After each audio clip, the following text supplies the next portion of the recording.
Good morning friends, मैं इंदु लच classes के यूट्यूब चैनल पे आप सभी का हार्दिक स्वागत एवं अभिनंदन करता हूं। अपनी करंट बम की क्लास के साथ मैं एक बार अपने पुनः 7 बजे समय सुबह के उपस्थित हुआ हूं 10 बेहतरीन प्रश्नों के साथ। ज़्यादा लोग जुड़िए, इस वीडियो को शेयर करिए और 10 महत्वपूर्ण प्रश्नों को अच्छे से तैयार करिए। शुरुआत हमेशा की तरह एक अच्छे विचार से। आवाज़ का विचार जो है शिक्षा पर है। बहुत ही उत्तम विचार लेकर के आप सभी के सामने उपस्थित हुआ हूँ। आज का विचार क्या है, ध्यान दीजिएगा।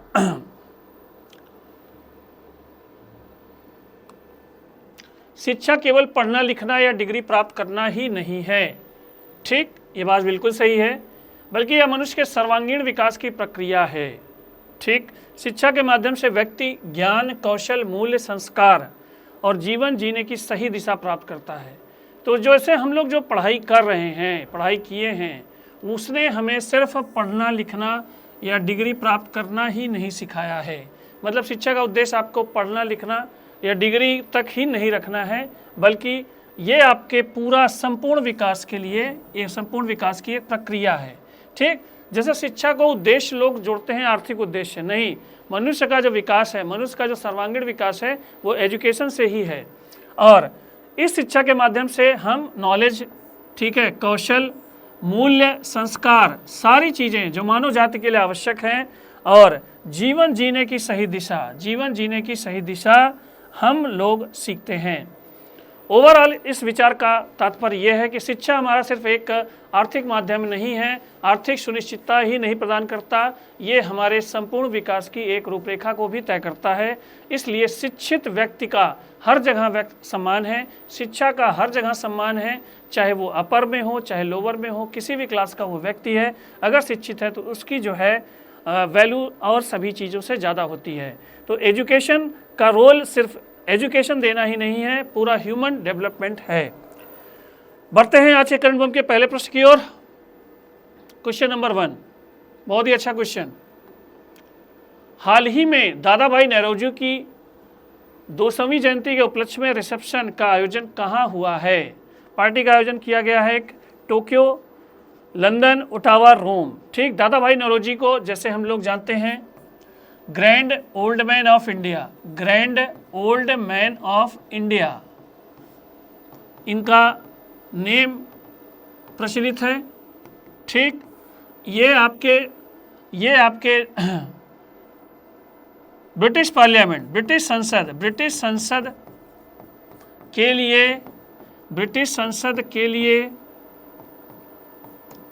चुने जाने वाले पहले भारतीय भी थे, चुने जाने वाले प्रथम भारतीय भी थे। ठीक, और इन्होंने लंदन में ईस्ट इंडिया एसोसिएशन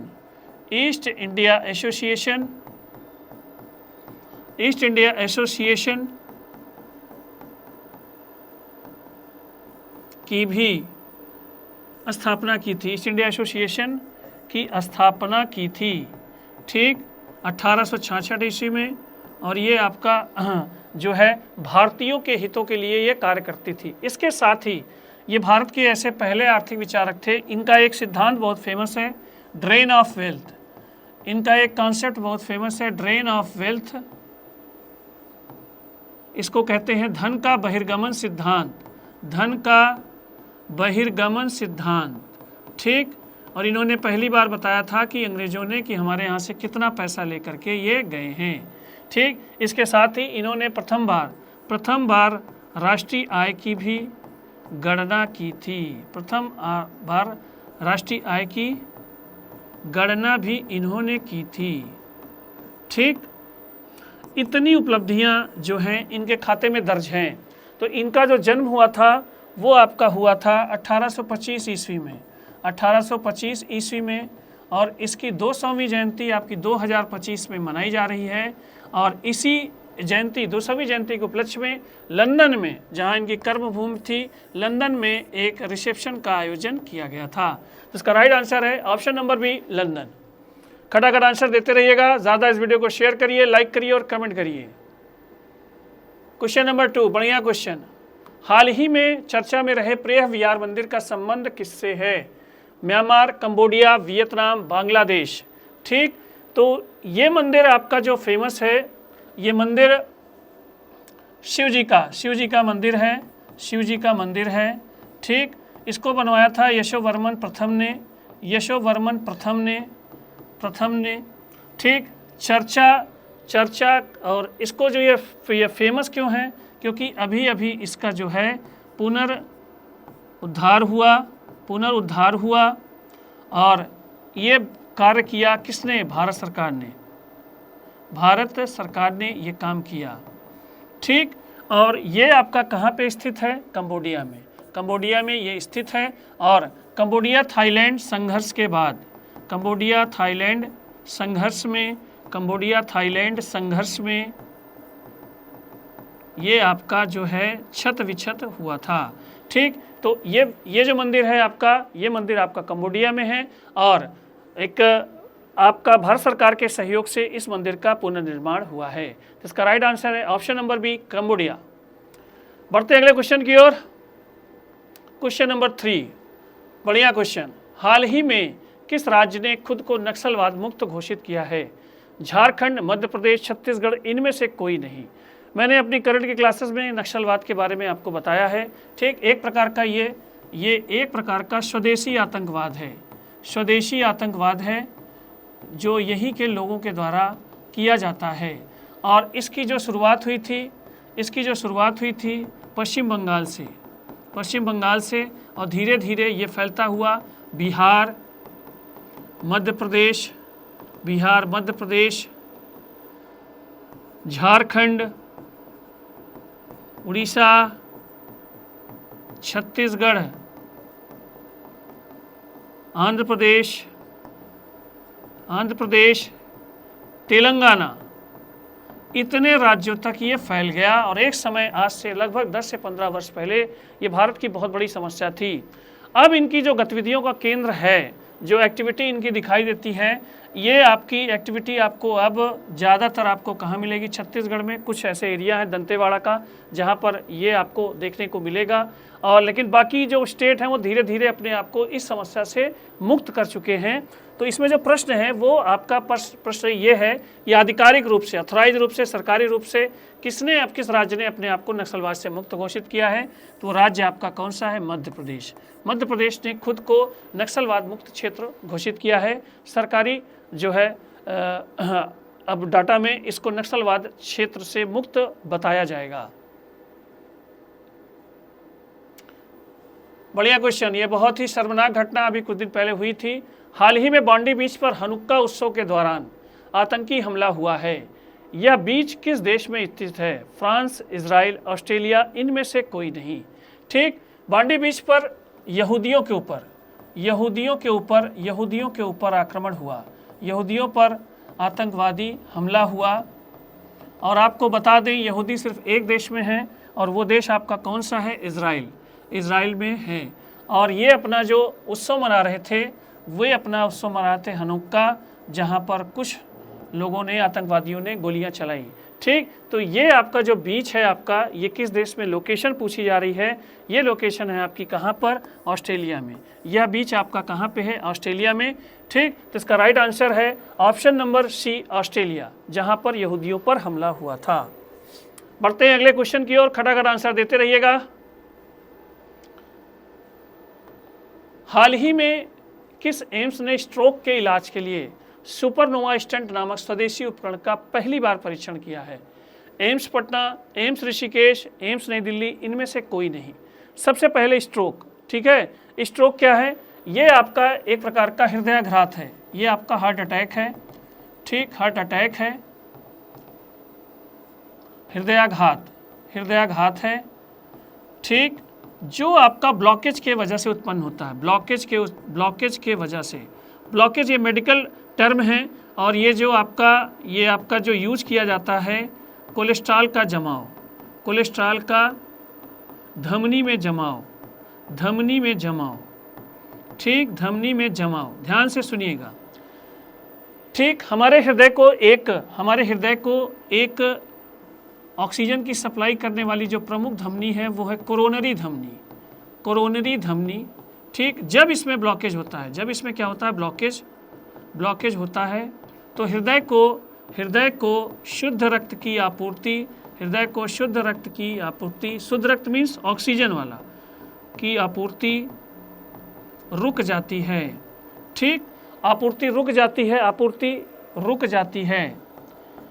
ये आपूर्ति रुक गई तो आपका हृदय कुछ देर के लिए काम करना बंद कर देता है। ठीक है, और इसी को ही हार्ट अटैक या इसी को पक्षाघात, इसी को स्ट्रोक कहते हैं। ठीक, तो करते क्या है डॉक्टर, सबसे पहले इस ब्लॉकेज को दूर करने का प्रयास किया जाता है और वो जो विधा है उसे कहते हैं एंजियोप्लास्टी। क्या कहते हैं उसको? एंजियोप्लास्टी। इस ऑपरेशन में क्या करते हैं डॉक्टर, जो है हमारे ब्लॉकेज को पंपिंग के द्वारा जो है साफ करते हैं और यहीं पर फ्यूचर की सुरक्षा के लिए ये रखते हैं, क्या स्टंट रखते हैं। एक जो है पेन की सिरिंज जो होती थी पहले, रिफिल जो आपकी आती है उसमें जो सिरिंज एक आपकी स्प्रिंग जो होती है, स्प्रिंग से वो स्प्रिंग, तो उसी टाइप की संरचना होती है स्टंट, और उस स्टंट को आपके इस धमनी में डाल देते हैं जिससे फ्यूचर में वहाँ पर जमाव नहीं हो पाता, ब्लॉकेज नहीं हो पाता, जिसकी वजह से हमारा हार्ट अच्छी तरह से काम करता है। लेकिन दिक्कत क्या थी, ये स्टंट पहले बहुत महंगा था। मोदी जी ने इस स्टंट के दाम को कम करने का भी प्रयास किया, काबिल तारीफ काम किया, बहुत सारे लोगों को ये आवश्यकता होती है, सस्ता भी हुआ। और अब हम जो स्टंट बना रहे हैं, देखिए अब हमारा स्टंट जो बन गया है उसका नाम है, वो हमारा स्वदेशी है, इसकी लागत और कम हो जाएगी। ये हमारा जो स्टंट है स्वदेशी है, इसकी लागत और कम हो जाएगी और इस स्टंट का नाम क्या है? सुपरनोवा। ठीक, और इस सुपरनोवा स्टंट को लॉन्च किया है किसने? एम्स नई दिल्ली ने सफल प्रयोग किया है और भविष्य में लगभग हमारे यहाँ कम से कम 20 लाख पेशेंट हैं भारत में जो रेगुलर वे में इसकी रिक्वायरमेंट है। ठीक, इस स्टंट की सोचिए कितने लोगों का भला होगा। पढ़ते हैं अगले क्वेश्चन की ओर। क्वेश्चन नंबर 6, हाल ही में किसे अंतर्राष्ट्रीय ऑटोमोबाइल निर्माता संगठन का अध्यक्ष चुना गया है? नील मोहन, शैलेश चंद्र, अमीन वहदात, इनमें से कोई नहीं। ऑटोमोबाइल मतलब गाड़ियों के निर्माता संगठन का सबसे बड़ा संगठन है ये अंतर्राष्ट्रीय ऑटोमोबाइल निर्माता संगठन, उसमें पहली बार भारतीय अध्यक्ष बना है और उनका नाम पूछा गया है और उनका नाम है आपका कौन सा? शैलेश चंद्र। शैलेश चंद्र ये आपके टाटा मोटर्स के हैं और प्रथम बार किसी भारतीय को यह पद मिला है। प्रथम बार किसी भारतीय को यह पद मिला है। ठीक, तो इसका राइट आंसर है ऑप्शन नंबर बी, शैलेश चंद्र। बढ़ते अगले क्वेश्चन की ओर। क्वेश्चन नंबर 7, बढ़िया काम किया, देखिए कितना बढ़िया काम हुआ है। और क्वेश्चन क्या है, किस राज्य सरकार ने अगले शैक्षणिक सत्र से स्कूलों में छात्रों के मोबाइल फ़ोन लाने पर पूर्ण प्रतिबंध लगाने की घोषणा की है? ठीक, बच्चों को भटकने में, बच्चों को अपने रास्ते से अलग होने में, बच्चों में कई प्रकार की बुराइयों को शामिल करने में कहीं ना कहीं मोबाइल का यूज़ है, मोबाइल का रोल है। ठीक, अच्छी भी चीज़ें भी उससे मिलती हैं, बुरी भी चीज़ें। तो ये जो स्कूली जीवन है, स्कूली जीवन में अगर इन चीज़ों का अगर दुरुपयोग होता है तो बच्चे के बिगड़ने की संभावना ज़्यादा होती है। इसलिए इनमें से एक राज्य सरकार, हिमाचल प्रदेश, उत्तर प्रदेश, केरला, इनमें से एक राज्य सरकार जो है अपने यहाँ सभी स्कूलों में मोबाइल फ़ोन पर प्रतिबंध लगाने की घोषणा कर चुकी है और वो स्टेट, वो आपका कौन सा है? हिमाचल प्रदेश। ठीक, और ये काम आगे हो सकता है अन्य सरकारें भी करें। ठीक, तो इसका जो राइट आंसर है हिमाचल प्रदेश सराहनीय योग्य कदम है, जिसकी वजह से थोड़ा बहुत जो है अंकुश लगेगा। क्वेश्चन नंबर 8, ठीक, क्वेश्चन नंबर 8 क्या है? राष्ट्रीय बाघ संरक्षण प्राधिकरण national tiger conservation authority NTCA के आंकड़ों के अनुसार वर्ष 2025 में किस राज्य में बाघों की सर्वाधिक मृत्यु दर्ज की गई है? ठीक, वर्ष 2025 में सबसे ज़्यादा बाघ किस स्टेट में मरे हैं, उसी से रिलेटेड ये क्वेश्चन है। मध्य प्रदेश, महाराष्ट्र, राजस्थान, गुजरात, इन चारों में से पूछ रहा है कि बाघों की मृत्यु सबसे ज़्यादा किस राज्य में हुई है। हम लोग टाइगर स्टेट के नाम से एक राज्य को जानते हैं, कहाँ पर? कौन सा स्टेट? मध्य प्रदेश। यहाँ पर बाघों की संख्या सर्वाधिक है। बाघों की संख्या क्या है? सर्वाधिक है। बाघों की संख्या सर्वाधिक है और यहीं पर वर्ष 2025 में सर्वाधिक बाघों की मृत्यु भी हुई है। सर्वाधिक बाघों की मृत्यु भी यही हुई है। ठीक, तो टाइगर स्टेट जो है अपने टाइगर को संभालने में थोड़ा सा विफल रहा है, तो इस बार जो सबसे ज़्यादा मृत्यु हुई है टाइगर की वो आपकी मध्य प्रदेश में हुई है। तो इसका राइट आंसर है option number A, Madhya Pradesh. बढ़ते हैं अगले क्वेश्चन की ओर। क्वेश्चन नंबर 9, हाल ही में केंद्रीय कैबिनेट ने किस क्षेत्र में 100% FDI की मंजूरी दी है? ठीक, प्रत्यक्ष विदेशी निवेश, फॉरेन डायरेक्ट इन्वेस्टमेंट 100% किस क्षेत्र में लागू होने जा रहा है? रक्षा, बीमा, दूरसंचार, प्राइवेट सेक्टर, बैंकिंग। तो इसके बारे में आपको बताना चाहूँगा कि 100% FDI ये आपका प्रत्यक्ष विदेशी निवेश। ठीक, इसका मतलब क्या हुआ कि शुरुआत से लेकर आधारभूत संरचना से लेकर किसी भी उद्योग में आधारभूत संरचना से लेकर जो है उत्पाद के वितरण तक, उत्पाद के व्यापार तक अगर पूंजी लगती है तो उसे कहा जाता है 100% निवेश। 100% निवेश। ठीक, विदेशी द्वारा लगती है तो इसे कहा जाता है 100% विदेशी निवेश। इसी को हम लोग कहते हैं प्रत्यक्ष विदेशी निवेश। और ये जो मंजूरी मिली है वो हमारे जिस सेक्टर को मिली है वो सेक्टर है आपका बीमा सेक्टर। बीमा सेक्टर में जो प्रत्यक्ष विदेशी निवेश था 74%, इसको 74% से बढ़ा करके हमने कितना कर दिया है? 100%। तो बीमा के क्षेत्र में वो आने वाले कुछ दिनों में एक अच्छा कंपटीशन, एक स्वस्थ कंपटीशन और ग्राहकों के लिए और अच्छी सुविधाएं आने वाली हैं, क्योंकि हमने 100% जो है विदेशी कंपनियों को फ्री कर दिया है कि वो अपने हिसाब से जो है चीज़ों को रेगुलेट करें। ठीक, लेकिन ये ध्यान रखिएगा, हमारे यहाँ जो संस्था है एडा नियम यही बनाएगी। ठीक, insurance regulatory development authority of India. ठीक, बढ़ते हैं अगला क्वेश्चन, आज की करंट बम का लास्ट क्वेश्चन। हाल ही में NCAER ने किसे अपना महानिदेशक नियुक्त किया है? NCAER, ठीक, इसका फुल फॉर्म क्या है? National council of applied economic research. ठीक, ये इसका फुल फॉर्म है। ठीक, अब मैं इसको हिंदी में आपको रूपांतरण करके बताऊंगा। तो ये आपका भारतीय अर्थव्यवस्था का थिंक टैंक है। भारतीय अर्थव्यवस्था का थिंक टैंक है। थिंक टैंक क्या होता है? जो नीतियाँ बनाता है, जो नीतियाँ योजनाएं बनाता है, सोचता, थिंक माने सोचना। तो ऐसी लॉबी, ऐसी बॉडी जो नीतियाँ बनाए, योजनाएं बनाए, उनको कैसे लागू किया जाए जिससे ज़्यादा से ज़्यादा प्रॉफिट हो, तो उसे भारतीय अर्थव्यवस्था का जो थिंक टैंक माना जाता है, NCAER को माना जाता है national council of applied economic research.